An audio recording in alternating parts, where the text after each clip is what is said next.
हम अक्सर देखते हैं कि जब भी एग्ज़ाम के दिन आते हैं तो जो मोदी जी हैं, प्राइम मिनिस्टर हैं, वो अपनी एक पाठशाला लगाते हैं जिसमें बहुत सारे स्टूडेंट आए होते हैं और वो उनको एडवाइस भी देते हैं कि आपको पेपर कैसे देना है, आप पेपर के वक्त आपको घबराना नहीं है, ये सब चीज़ें। और दूसरी तरफ हम देख रहे हैं कि इंडिया के अंदर पेपर लीक हो रहे हैं, तो उसको आप कैसे देख रहे हैं? जी, तो एक्चुअली मोदी जी की हमेशा इससे यही पॉलिटिक्स रही है। वो कभी भी नॉन स्क्रिप्टेड इंटरव्यूज़ में नहीं शो अप करते हैं, वो हमेशा स्क्रिप्टेड चीज़ों को ही दिखाते हैं हमारे सामने। तो जो स्टूडेंट्स के साथ जो उनका इंटरेक्शन होता है वो सब एक दिखावा होता है, एक शो ऑफ होता है, क्योंकि media is the only way. क्योंकि मोस्टली लोग जो मोदी के सपोर्टर हैं वो हमारे पापा लोगों की जनरेशन के सपोर्टर्स हैं, तो वो मोस्टली टीवी वाली मीडिया को फॉलो करते हैं। तो वो अगर टीवी पे ये देखते हैं कि जो नरेंद्र मोदी जी हैं वो इन सपोर्ट ऑफ स्टूडेंट्स हैं, तो वो उनको सपोर्ट करते हैं।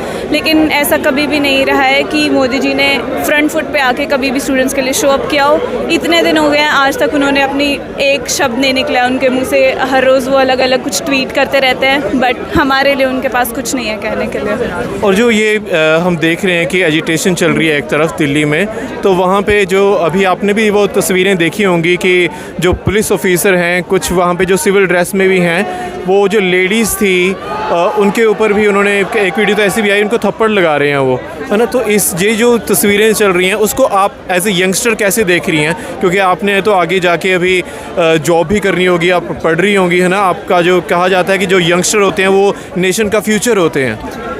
तो ये मैं कहना चाहूँगी कि जो भी वहाँ पे पुलिस फोर्सेस लगाई गई है वो एक रिस्पॉन्स है टू द साइलेंट प्रोटेस्ट। ये हमेशा से ये स्ट्रैटेजी होती है, it's called bridge framing strategy.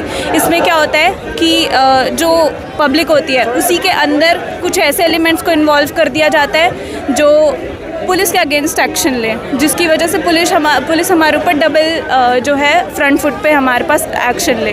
तो ये एक बहुत बड़ी पॉलिटिक्स होती है। लेकिन आप देख सकते हैं कि 70 to 80% जो है इस प्रोटेस्ट के अंदर एक्चुअल यूथ है, एक्चुअल स्टूडेंट है, जो जस्टिस के अलावा कुछ नहीं मांग रहे हैं। इवन दो बहुत सारे ऐसे हेट्रोजेनस एलिमेंट्स आ गए, अलग अलग पार्टीज शामिल हो गए हैं इसमें, लेकिन जो कोर जो डिमांड है इस पार्टी की वो आज भी यही है। सोनम सर ने अब तक भी खाना नहीं खाया है, तो उसका यही रीज़न है कि हम सिर्फ एक चीज़ डिमांड करते हैं, जो है हमारा एजुकेशन सिस्टम एक एनहेंस हो। ये जो सिचुएशन है इसको जितना वक्त लग रहा है, आपको लगता है कि इतना टाइम लगना चाहिए इसको? नहीं सर, मैंने तो एक्चुअली इंडिया के अलावा ऑलमोस्ट किसी भी कंट्री में, अनलाइक कोई अफ़गानिस्तान की तरह डिक्टेटरशिप कंट्री हो, मैंने ऐसा कहीं भी नहीं देखा इतना करते हुए। इनफैक्ट कोई भी ब्रिटिशर्स का भी राज था, उन्होंने भी कभी ऐसे इग्नोरेंस नहीं दिखाई है टुवर्ड्स द गांधी जी का हंगर स्ट्राइक या फिर any kind of movement.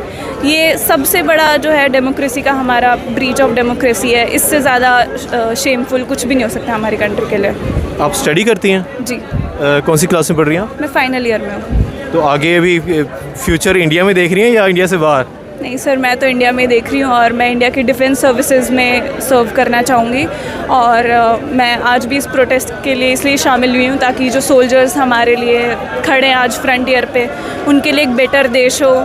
They should have a better reason to protect our country. तो मैं तो हमेशा इस देश के लिए सर्व करती रहूँगी, चाहे उसकी डेमोक्रेसी किसी भी लेवल तक गिर जाए, चाहे उसकी पॉलिटिक्स किसी हद तक गिर जाए, चाहे कुछ भी हो, लेकिन मैं I will always be there for my nation. क्या बात है। क्या नाम है आपका? सर कौस्तुबा। ठीक है, क्या दोबारा बताना? कौस्तुबा। कौस्तुबा। आप बंगाल से हैं? हाँ जी। अच्छा, तो मैंने सही पहचाना ना। चलो ठीक है, हमारी तरफ से बहुत बहुत दुआएं आपके लिए और बड़ी अच्छी सोच है जी, आपकी सोच को सलाम है आपकी। मैं इत्थे थोनू होर विखाना ਜਿਹੜੇ यंगस्टर ने इस वक्त नारेबाजी करन लगे हुए ने।